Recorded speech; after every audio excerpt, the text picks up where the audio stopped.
मंचावर उपस्थित असलेले सन्मान्य खासदार साबळे साहेब, मंचावर उपस्थित असलेले माझी कडवट हिंदुत्वादी ठाकूरताई,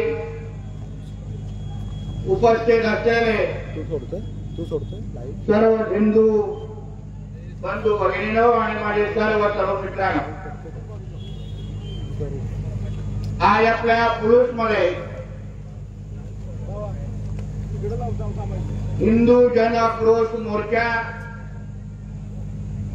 सकल हिंदू समाजाच्या वतीने आयोजित करण्यात आलेला आहे आणि त्यासाठी आपण सगळेजण आम्ही तिघही काय बोलतोय हे ऐकण्यासाठी इथे आलेला. मागे असलेला बॅनर आणि त्याच्यावर असलेले फोटो मी आयोजकांना थोडं बघितल्यावर सांगणार होतो की हा बॅनर जरा अजून थोडा मोठा करून ठेवा, कारण का येणाऱ्या काळामध्ये याच्यावरचे फोटो आता वाढत जाणार आहे. अशाच पद्धतीने माझ्या हिंदू भगिनी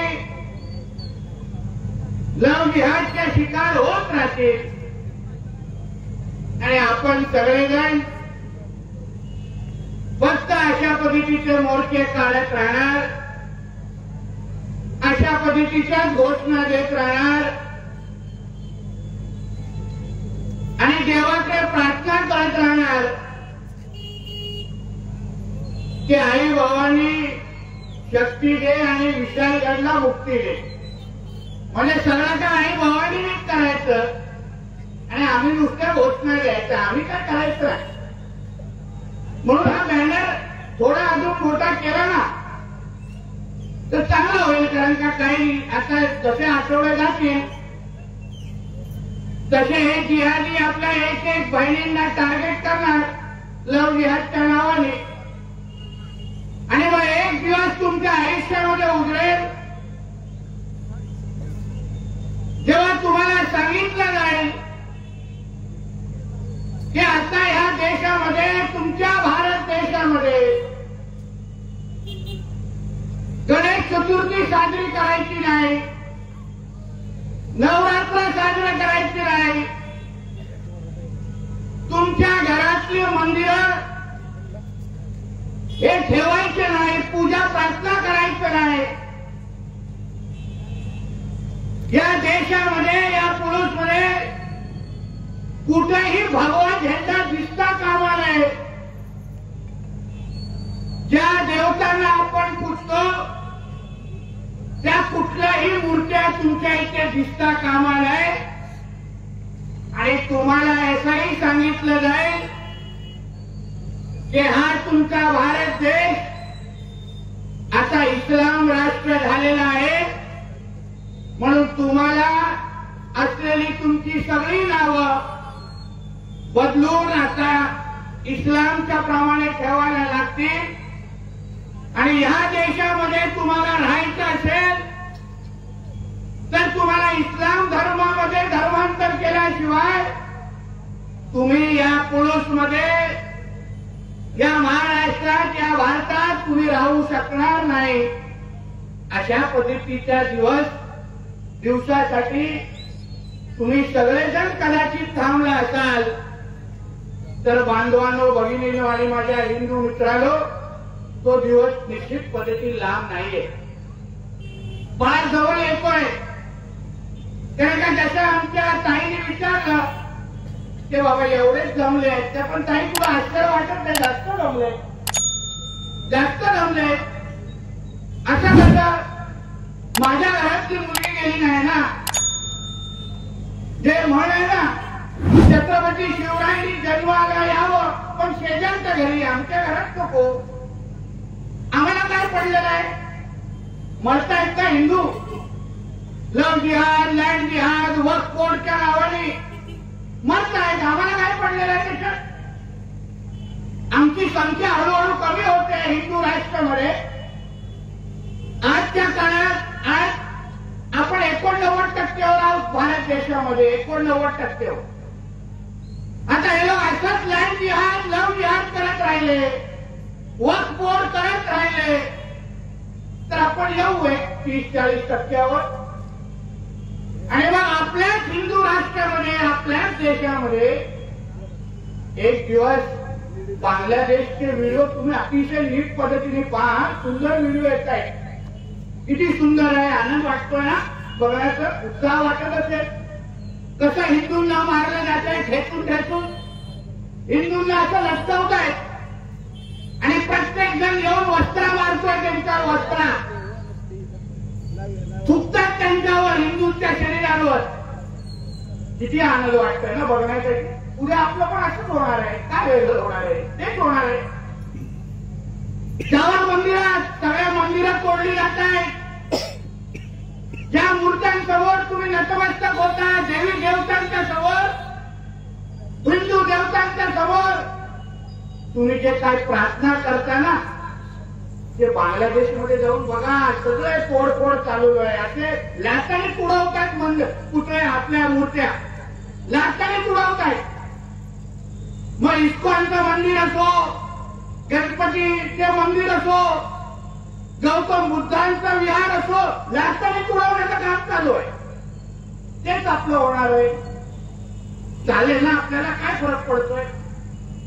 आपल्याला काय फरक पडतच नाही. आपल्याला चटका लागतच नाही. कारण का चटका लागेपर्यंत आपल्या हातात काय राहणारच नाही. आणि आम्ही लोक फिरतोय आपला चार्जर लावत कुठे चुकून गिगर ऑन झाला काय हे कसं बसायला लागतोय. चार्ज होतोय का, स्वतःनी काय करतात का. आता काय आपल्याला कायदे लागतात ना, आपल्या माता भगिनींचं संरक्षण करण्यासाठी कायदे लागतात. लव्ह जिहादचा कायदा लागतो, अतिक्रमणाचा कायदा लागतो, वक्फ बोर्डला आपल्या हक्काच्या घराच्या बाहेर वक्फ ची प्रॉपर्टी लिहून जातात. तरी आपण काय बोलायचं ना, चुकून पण काही बोलू नका. काय फरक पडतोय? त्यांचा बापाचा देश आहे ना, त्यांचा बापाचा देश आहे. तुमची सगळ्यांची अगर तयारी असेल इस्लाम राष्ट्रामध्ये राहण्याची तर बिलकुल चिंता करू नका. त्याच दिशेने आपण चाललेलो आहे. काही चिंता करू, सुखरूप आम्ही तिघं बडबडतो, पोटतिरकिरी बोलतो. आमच्या या हिंदुत्वादी संघटनेचे कार्यकर्ते तुमच्या मागे फिरतील का बाबा मोर्चाला या, बघताय काय, सामील व्हा, बोलत राहतात. आपलं काय पडलेलं आहे? आपल्याला पडलंच नाही ना काय. कारण आपण पेटतच काय. आमच्या ताईंनी प्रश्न विचारला, बरोबर. हे सगळ्या मागच्या ज्या त्या बहिणी आहेत, ती उरणच्या बहिणी, ती जी माझी यशस्वी नावाची बहीण होती आंबेडकर समाजाची, यशस्वीच्या जागी अगर यास्मीन असते तर एक तरी हिंदू तिथे उरणमध्ये जिवंत राहिला असतं का? एक तरी राहिला असतं का? घरात घुसून मारून टाकलं असतं हिंदूंना. एकाही जिवंत ठेवलं नसतं. या बाकीच्या जे काही माझ्या भगिनी आहेत त्या तर मुसलमान धर्माच्या अगर असत्या ना, त्या मुसलमान तरुणांनी जिवंत ठेवलं नसतं कोणाला. पेटून उठले असते इस्लामच्या नावाने. मग कधीतरी या डोक्यावर घातलेला भगवायला, या आमच्या भगवायला बघून कधीतरी विचारा का बाबा आपण कुठे कमी पडतोय. संख्येने कमी पडतोय ते ताकदीने कमी पडतोय ते आपल्याला आपल्या धर्माचं काही पडलंच नाही. काय पडलं आपल्याला धर्माचं? आपला धर्म, आपली लोकसंख्या आपल्या नजरेच्या समोर कमी केली जाते आणि आपण कोण काय बोलत नाही, कोण त्यांच्या अंगावर जात नाही. मारून टाकण्याचा कार्यक्रम सुरू आहे, मारून टाकण्याचं. तरी आपण काय बोलण्याचा तयारीमध्येच नाही. अशा पद्धतीचा झोपलेला हिंदूला आता कुठला वॅक्सिन घेऊन जागा करायचं हे तुम्ही विचारा दुसऱ्याला. कारण आपण ज्यांच्या विरुद्ध लढतोय ते काय तुम्हाला रोटी कपडा मकानपर्यंत थांबत नाहीये, ते काय तुमच्या सारखा फावल्या वेळामध्ये मंदिरात जाऊन बसत नाहीये, ते सकाळी जाग येईपासून ते रात्री झोपेपर्यंत त्यांच्या डोक्यामध्ये फक्त एकच विचार, की मी माझा इस्लाम धर्म कसा वाढवणार, एकच विचार, दुसरा कुठलाच विचार नाही. का त्यांच्यामध्ये गरिबी नाही, का त्यांच्यामध्ये बेरोजगारी नाही, काय त्यांचे काही प्रश्न नाही, त्यांना काय अडचणी नाही, त्यांचा काय पूर्ण 2 वेळाची बिर्याणी त्यांना खायला मिळते का. पण तरी पण धर्माचा जेव्हा विषय येतो तेव्हा काय नजरेसमोर ठेवत नाही. मी माझ्या इस्लाम धर्मासाठी जे काय असेल ते पणाला लावेन, जेवढं शक्य आहे तेवढं संघटित होईल. असा जर ते लोक बोलत असतील तर माझ्या हिंदू समाज नेमकं कशासाठी थांबलाय हा प्रश्न विचारण्यासाठी आम्ही इथे आलेलो. आपण अगर आपल्या धर्माची तुम्हाला अगर ताकद दाखवायची नसेल, दहशत दाखवायची नसेल, आपल्या धाक दाखवायचा नसेल तर माझ्या या बहिणींच्या तुम्ही काय उत्तर देणार ते तरी सांगा. त्या बिचारा एक शाळेकडे उद्या जाण्यासाठी घाबरतील, नोकरी करण्यासाठी घाबरतील, त्यांचे आई वडील बोलतील त्या अगं बाहेर जाऊ नकोस, बाहेर गेलीस तो परत येण्याची गॅरंटी नाही. हे काय जिहादी वडवे कुठे शाळेकडे भेटतात, कॉलेजकडे भेटतात आणि त्यांना माहिती असतं हिंदू मुलीला फसवलं काय होत नाही, माझं काय होणार, हे काय करणार, माझं काय करू शकतात, काय करू शकत नाही. असंख्य वेळा जेव्हा महाराष्ट्रामध्ये फिरत असताना आमच्याकडे असेही केसेस येतात जिथे मुलगा हिंदू आहे आणि मुलगी मुसलमान असते. तेव्हा मी तुम्हाला सांगतो, साबळेजींना विचारा, आम्हाला पोलिसांना सांगायला लागतं की त्या हिंदू मुलाला संरक्षण द्या. असंख्य वेळी असं होत आहे जेव्हा कुठल्याही मुसलमान मुलीला हे आमचे हिंदू मुलं बरोबर प्रेम प्रकरण येतं तेव्हा त्याला ठेचून मारलं जातं, तो गायब होऊन जातो. असे असंख्य प्रकार माझ्या नजरेसमोर आलेले आहे. म्हणून मला माझ्या हिंदू समाजाला विचारायचं आहे, तुम्हाला अगर तुमचा धाक आणि घराणा अगर तयारच करायचं नसेल, आपण हिंदू म्हणून आपला घराणा करून त्यांना नजरेसमोर त्यांना त्यांच्यामध्ये भीती निर्माण करत नसाल तर मग मारून घेण्यासाठी तुम्ही तयार व्हा. त्याच्यामध्ये कोणच वाचू शकणार नाही. कारण का लँड जिहाद असेल, वक्फ बोर्ड असेल, हे सगळ्याचं सगळं षडयंत्र आहे. बांधवांनो समजून घ्या.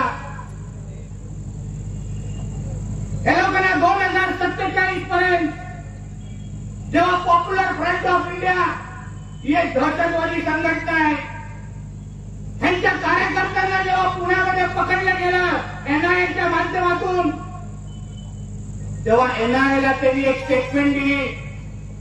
त्यांनी स्पष्टता एनआयएच्या स्टेटमेंटमध्ये त्यांनी सांगितलं की आम्हाला 2047 पर्यंत कुठल्याही परिस्थितीमध्ये हिंदू आमच्या बरोबर आले तर त्यांचं धर्मांतर करू, नाहीतर त्यांना मारून टाकू. पण 2047 पर्यंत आम्हाला हा भारत देश इस्लाम राष्ट्र करायचाच आहे. या उद्दिष्टाने ते सगळा कार्यक्रम त्यांचा सुरू आहे. आमच्या हिंदूंची लोकसंख्या कमी करायची आणि मग एक दिवस या भारताला इस्लाम राष्ट्र बनवून टाकायचा. या उद्दिष्टाने अगर ते चालत असतील तर बांधवांनो, भगिनींनो आणि माझ्या तरुण मित्रांनो, तुम्ही अगर सतर्क राहिला नाही तर एक दिवस हा डोक्यावर भगवा काढण्याची पण तुमची हिंमत होणार नाही. ही माझं वाक्य तुम्ही लक्षात ठेवा. कारण का त्यांच्या इस्लाममध्ये ज्या ज्या गोष्टी लिहिल्या आहेत, त्या इस्लाममध्ये सरळ स्पष्ट लिहिलंय की इस्लाम धर्म सोडून कुठलाही दुसरा धर्म मानायचा नाही. त्यांचा एक अल्लाह सोडून कुठल्याही दुसऱ्या देवी देवताला मानायचं नाही. ते मूर्ती पूजा तर ते लोक त्यांच्या धर्मामध्ये मानतच नाही. मूर्ती हा विषय त्यांच्याकडे नसतो. म्हणून त्या गोष्टी तुम्ही बांधून ठेवा. आपल्याकडे बघा हे कुठे कुठे आमच्याकडे कधी कधी घोषणा येतात जोर जोरात, शिवशक्ती नाही काय का शिवशक्ती नाही, जय भीम जय भीम. वा मला तो आव्हान हसायला येतं. जय भीम जय भीम हे कधीपासून झालं? कधी आपण ज्या देवताला आपण डॉक्टर बाबासाहेब आंबेडकरांसारख्या एका महापुरुषाच्या नावाने जे आपण जगतोय, आणि डॉक्टर बाबासाहेब आंबेडकरांनी आपल्या देशाला संविधान दिलं नसता तर तुम्ही आणि आम्ही जगू पण शकलो नसतो. एवढी ताकद डॉक्टर बाबासाहेब आंबेडकरांच्या विचारांमध्ये लक्षात ठेवा. आणि ज्या डॉक्टर बाबासाहेब आंबेडकरांना आपण मानतो, डॉक्टर बाबासाहेब आंबेडकरांनी जे विचार दिले त्या विचारांवर चालणारे सगळे आपण लोक आहोत. मग कधीतरी डॉक्टर बाबासाहेब आंबेडकरांचे इस्लाम बद्दलचे विचार कधीतरी तुम्ही त्यांच्या पुस्तकांमध्ये त्यांनी लिहिलेल्या विचारांमध्ये वाचले पाहिजे. मग तुम्हाला षडयंत्र कळेल की जय भीम एक षडयंत्र आहे. हिंदूंना एकटं पाडायचं, माझ्या आंबेडकरी समाजाच्या लोकांचा वापर करायचा, हा त्यांचा एक षडयंत्र आहे. तुम्हाला मी सांगून ठेवतो. मी मुद्दामून तुमच्या समोर डॉक्टर बाबासाहेब आंबेडकरांनी थॉट्स ऑन पाकिस्तान नावाचं एक पुस्तक लिहिलेलं, त्याचं मराठी भाषांतर केलेलं पुस्तक माझ्याकडे. आता आपण डॉक्टर बाबासाहेब आंबेडकरांचा विचार अगर प्रत्येक शब्द अगर आत्मसात करून अगर आपण जगत असाल तर डॉक्टर बाबासाहेब आंबेडकरांनी नेवा इस्लाम बद्दल यांचं काय लिहिलेलं हे जेव्हा तुम्ही ऐकाल ना तेव्हा तुम्हालाही वाटेल की बाबा आपण कुठेतरी चुकलेलो आहे. डॉक्टर बाबासाहेब आंबेडकर खंड या जे थॉट्स ऑन पाकिस्तानचा खंड 8 पॉइंट नंबर 292 मध्ये काय लिहितात?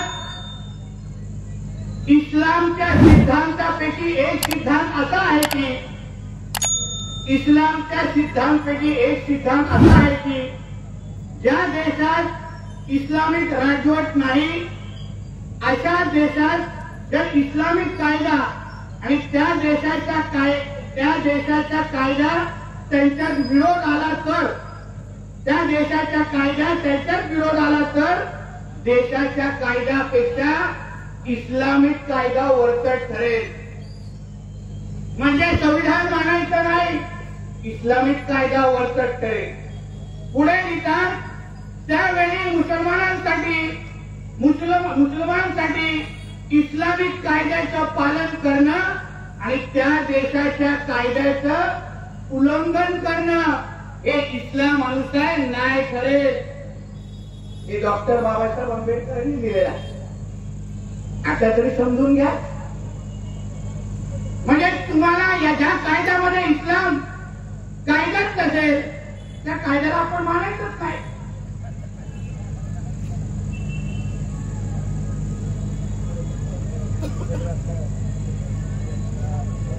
आता डॉक्टर बाबासाहेब आंबेडकरांना मी जेव्हा निर्णय घेतला धर्मांतराचा तेव्हा असंख्य पर्याय त्यांच्या समोर होते. तर नेमका इस्लाम का स्वीकारायचा नाही याबाबत डॉक्टर बाबासाहेब आंबेडकर स्वतः लिहितात.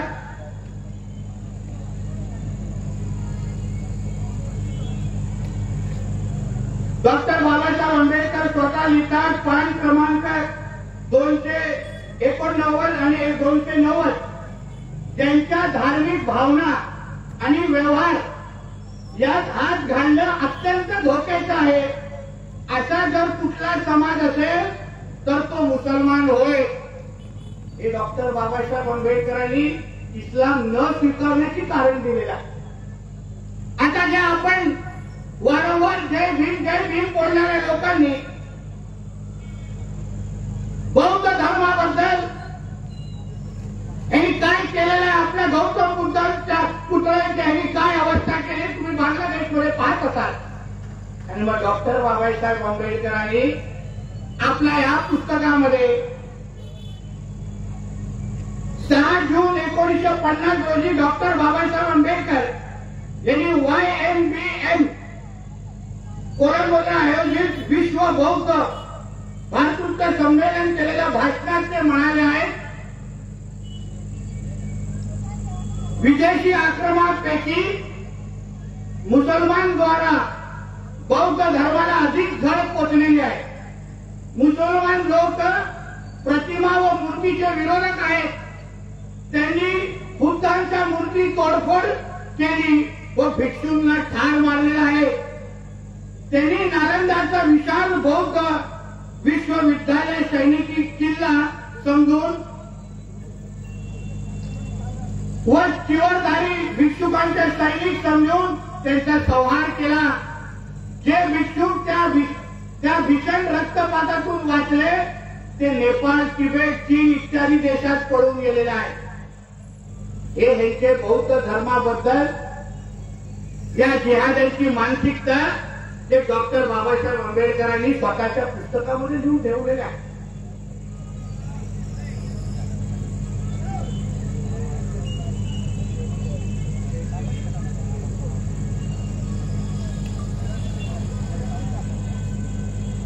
या असंख्य गोष्टी तुम्ही समजून घेतलं पाहिजे. कारण आपण काय डोळ्यावर पट्टी बांधतो आणि जय भीम करून मोकळे होतो.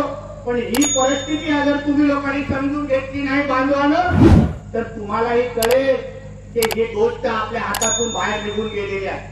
म्हणून आपल्याला वारंवार समजवण्याचा जो प्रयत्न आम्ही करतोय की हे जे काय जिहादी जे आपल्या अंगावर सोडले गेलेले आहे ते आपल्या धर्माच्या विरोधात उभं करण्यासाठी सोडून गेलेले आहेत. लक्षात घ्या, त्यांच्या विरोधात हिंदू धर्म म्हणून तोपर्यंत तुम्ही एकजुटीने तुम्ही लढत नाही ना, त्यांची तुम्हाला तुम्ही त्यांचा ताकद दाखवत नाही ना, तर अशाच पद्धतीने आपण मारले जाऊ. त्यांना तुम्ही इशारा दिला पाहिजे की तुम्ही आमच्या माता बहिणी ते वाकडे नजरेने पाहाल तर तुमचे डोळे पण आम्ही ठिकाणावर ठेवणार नाही. एवढी ताकद हिंदू धर्माने निर्माण करून दाखवली पाहिजे. ऐक नाही, दाखवणार की नाही? ते असं होय होय होय करणार, अपेक्षा करायची का नाही आपल्याकडून? ते एवढी हवा परत पुन्हा आयुष्य घालायला लागेल आम्हाला. कारण का हे कार्टे हे नालायक सुधारणार नाही. अशाच आपल्या माता भगिनींना, अशाच आपल्या घरातल्या महिलांना अशाच पद्धतीने हे कार्टे टार्गेट केले जाते आणि आपण काही करू शकणार नाही. त्यांच्यामध्ये धाक निर्माण करायला पाहिजे की तुम्ही आमच्या हिंदू धर्माकडे वाकडं पाहाल तर आम्ही पण तुम्हाला दोन पायावर घरी जाऊन देणार नाही. हा धाक तुमच्याकडून निर्माण करायला, धाक निर्माण करायला. वक्फ बोर्डचा कायदा काय हो सांगा तुम्ही?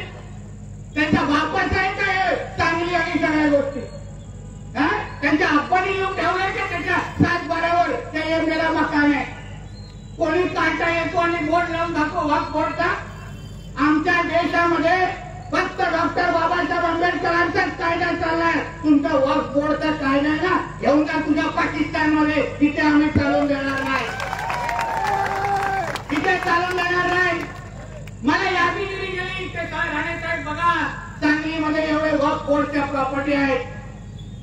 ज्यांच्या प्रॉपर्टी आहेत ना, मी त्यांना सांगून जा, तुमच्यामध्ये अगर हिंमत असेल तर जेव्हा हे गाडीवाले तुमच्या प्रॉपर्टीवर उभा राहतील, तुम्ही फक्त संघटित होऊन त्यांना तुडवायला सुरू करा. बाकी तुमचं संरक्षण करण्याची जबाबदारी आमची असेल. कारण का हा कायदा आपल्या देशामध्ये लागूच शकत नाही.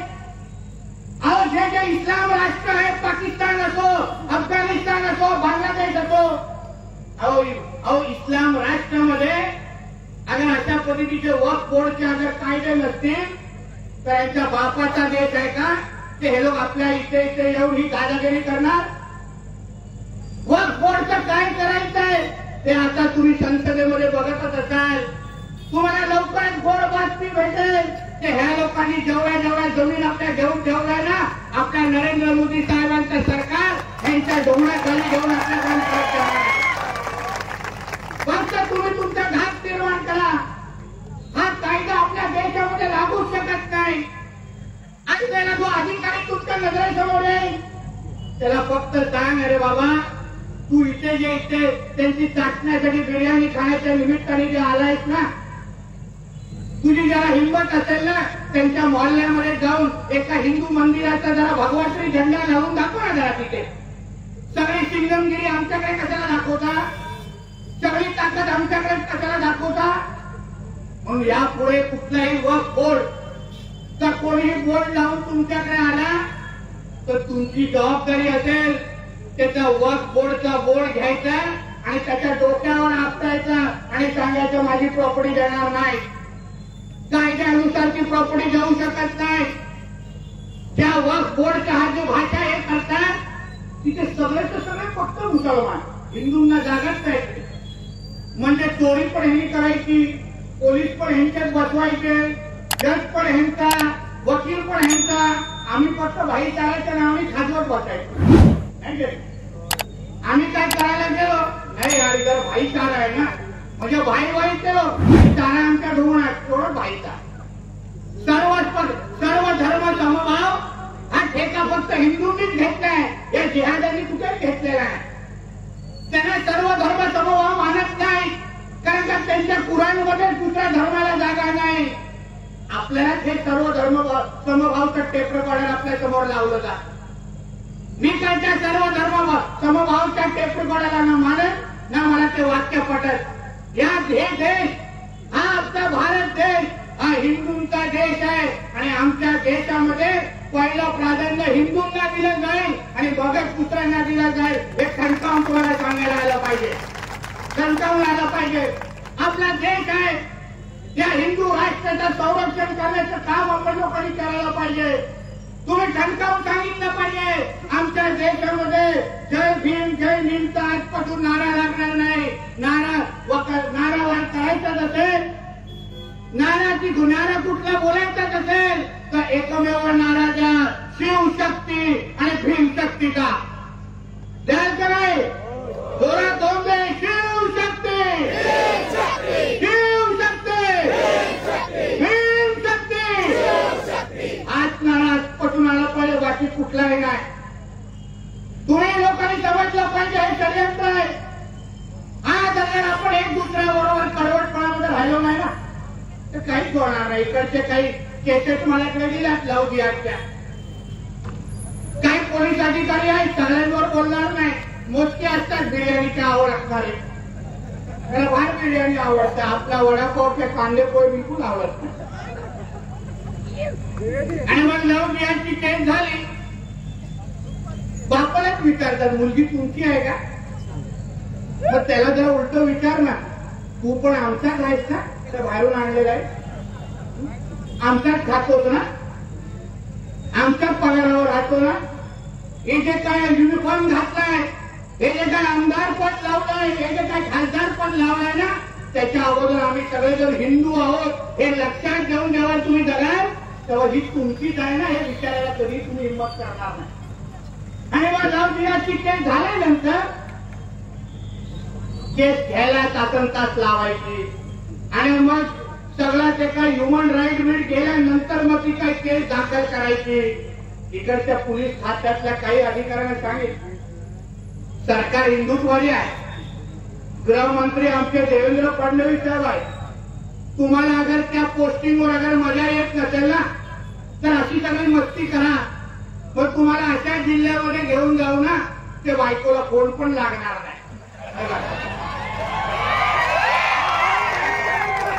आमच्या हिंदूंवर कोणीही वाकडं नजरेने पाहायचं नाही, लक्षात ठेवा. कुठल्याही माझ्या भगिनींचा केस अगर पुढच्या वेळी अगर पोलीस स्टेशन मध्ये आलं आणि ती पहिल्या अर्ध्या तासामध्ये अगर ती केस दाखल झाली नाही ना तर 3 तासात नितेश राणे तुमच्या पोलीस स्टेशन मध्ये येऊन धिंगाणा घालेल. हे लक्षात ठेवा, हे लक्षात ठेवा, सोडणार नाही. हे कोणाला काही धमकी देत बसत नाही, पण शेवटी आमच्या अस्तित्वाचा प्रश्न आहे. आम्हाला मारलं जात आहे. मी जेव्हा आता त्या घरामध्ये थांबलेलो, एक लव जिहाद मध्ये 2021 मध्ये एक ज्या मुलगी त्याची गेली तर वडील माझ्यासमोर येऊन तिथे उभे राहिले. माझी सैनिक काय करायची असतील तर कुठे करेन, माझी सैनिक काय माझ्यासमोर उभे राहिले. मग त्यांच्या डोळ्यात आसरू येत होते, माया बोलू पण शकले नाही बिचारे. त्यांची मुलगी लव मध्ये गेली आणि त्याला बापाची जरा भावना समजून घ्या म्हणून पोलिसांना सांगेल, हे अशा पद्धतीचे आसरू परत माझ्या इकडच्या कुठल्याही हिंदूच्या मुलीच्या वडिलांच्या डोळ्यातून आले तर त्याच्यापेक्षा दुप्पट आसरू तुमच्यातून डोळ्यातून काढण्याची गॅरंटी मी इथे तुम्हाला देऊन जा. मी काय गप्प बसायला असणार नाही. आमचं काय फक्त निवेदनापुरता मी काय माणूस नाही आणि ही भाषा मला येत पण नाही निवेदनाची. आपला डायरेक्ट कार्यक्रम होतो. मी काय इकडे तिकडे बघणारा नाही. जिथे जातो ना तयारीमध्ये जातो म्हणून कोण माझ्या वाट्यालाच येत नाही. त्यांनाही माहिती आहे इथे ग्रहाचा तापा अडवला तर परत शुक्रवारी डोंगर पण वरती येणार नाही. एवढे वस्त्र फिरून डोंगरावर माझ्यावर वाकडे जायचं नाही. आणि हे सगळे जे आज आलेले आहेत ना ते आमचे हिंदू आहेत. घरी जे बघू बघतायत ना मला त्यांनाही सांगतो, आजपासून हिंदू म्हणून तुमच्या पुरुषमध्ये ताटात फिरा. तुमच्याकडे कोण वाकडा नजरेने बघितलं तर तुमचा एक भाऊ तुमच्या नजर ठेवून बसलाय हे तुम्ही लक्षात ठेवा. फक्त त्या पोलीस जो काही अधिकारी आहे तर कोणी असेल त्याचं नाव आणि नंबर माझ्याकडे पाठवा. बाकीचा कार्यक्रम माझ्यावर आणि कोण बाकीचे येणार नाही. तो मोहल्ल्या जिल्ह्यामध्ये कोण येत नाही. हे अब्बा डब्बा कोण येत नाही. आपल्या नजरेवर पण उभा राहत नाही. आम्ही हिंदू हृदय सम्राट बाळासाहेब ठाकरेंच्या तालमीत तयार झालेलो आहोत. हे लक्षात हिंदुत्वाचे आमचं काय रक्त काय लाल गेलं नाही. डायरेक्ट भगवत टाकून देवानी वरतून पाठवलेलं आहे आम्हाला. म्हणून उगाच आमच्या भगवानच्या आडवं येईल ना तर परत दोन पायावर जाणार नाही ना याची पूर्ण गॅरंटी तुम्हाला देऊन जा. पूर्ण गॅरंटी, अर्धी पण नाही, पूर्ण. अशी स्कीम तुमच्या या मार्केटमध्ये पण भेटणार नाही. म्हणून जे काय समजायचे ते समजून घ्या. आम्ही काय परत हवा भरणं हा आपला काम नाही. तुम्ही एकदा ठरवा ते हिंदू म्हणून तुम्ही या भागामध्ये आपण जे इथे वावरत असताना कुठल्याही जिहादीचे नखरे सहन करायचे नाही. कुठल्याही जिहादाने कुठल्याही प्रकारची मस्ती अगर तुमच्या बरोबर केली तर सरकार तुमचा हिंदुत्वादी आहे. तिकडचा कुठलाही हिंदुत्वादी कार्यकर्ता याच्यामध्ये एवढी ताकद आहे त्याच्या अधिकाऱ्याला अशा जागेवर घेऊन जाऊ शकेल ना तर तो परत तुमच्याकडे वाकड्या नजरेने बघणार नाही. फक्त तुमची एकजूट महत्वाची आहे बांधवांनो. तुम्ही कुठेही एकजुटीमध्ये कमी पडू नका. तुमची धाक आणि दरारा तुमचा असला पाहिजे. त्यांनाही कळलं पाहिजे ते कुठल्याही हिंदू बहिणीच्या वाकड्या नजरेने बघितलं हे एवढ्या मोठ्या संख्येने बाहेर येतील ते माझा अप्पा पण मला वाचू शकणार नाही. एवढी ताकद तुम्ही या निमित्ताने इथे तयार करा. अहो छत्रपती शिवरायांच्या समोर नतमस्तक होत असताना अरे ज्या शिवरायांनी हिंदवी स्वराज्याची स्थापना करत असताना त्या मुघलांचं ऐकलं काय आपले महाराज चिरले आहेत. ज्या ज्या आमच्या माता भगिनींना स्वराज्यामध्ये वाकड्या नजरेने बघितलं तो जिहादी जिवंत ठेवला नाहीये आपल्या महाराजांना. आणि अगर आपण त्या महाराजांना आपला गुरु मानत असू आपला बाप मानत असू ना तर नुसतं त्यांच्या फोटो समोर नतमस्तक होत राहू नका. नुसता त्यांच्या नावाच्या बिल्ले फक्त लावू नका. गाड्यांवर आणि मोबाईलवर टीपी चिटकू नका. जेव्हा जेव्हा तुम्हाला संधी भेटेल जेव्हा जेव्हा हिंदू समाजाकडे कोणी वाकड्या नजरेने बघेल तेव्हा महाराजांची शपथ घ्या की तो कार्टा आणि तो जिहादी परत आपल्या पायावर घरी जाणार नाही. एवढी शपथ आजच्या निमित्ताने घ्या आणि ताकदीने आपला हिंदू समाज म्हणून इथे जगायला शिका. एवढंच या निमित्ताने गर्जा हिंदुस्तान चॅनलला सबस्क्राईब करा आणि ताज्या घडामोडी जाणून घेण्यासाठी बेल आयकॉनवर प्रेस करा.